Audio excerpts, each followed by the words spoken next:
A few days later, when Jesus again entered Capernaum, the people heard that he had come home.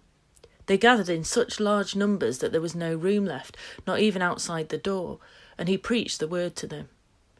Some men came, bringing to him a paralysed man, carried by 4 of them.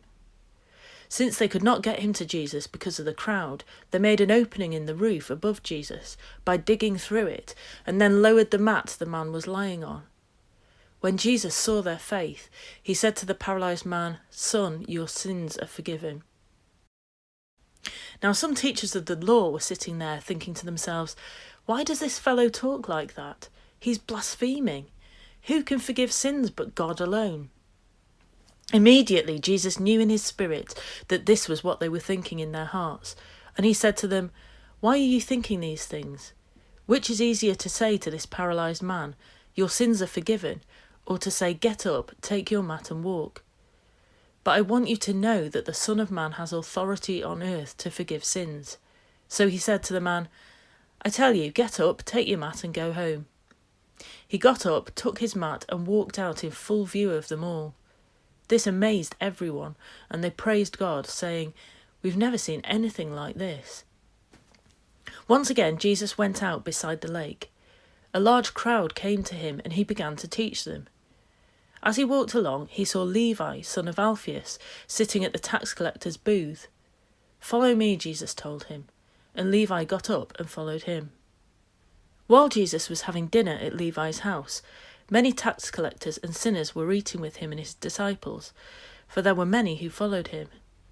When the teachers of the law, who were Pharisees, saw him eating with the sinners and tax collectors, they asked his disciples, "Why does he eat with tax collectors and sinners?" On hearing this, Jesus said to them, "It's not the healthy who need a doctor, but those who are ill. I have not come to call the righteous, but sinners." Now John's disciples and the Pharisees were fasting. Some people came and asked Jesus, "How is it that John's disciples and the disciples of the Pharisees are fasting, but yours are not?" Jesus answered, "How can the guests of the bridegroom fast while he is with them?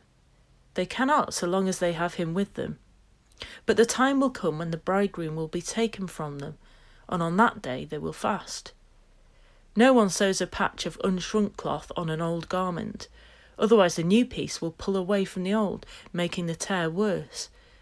And no one pours new wine into old wineskins, otherwise the wine will burst the skins, and both the wine and the wineskins will be ruined.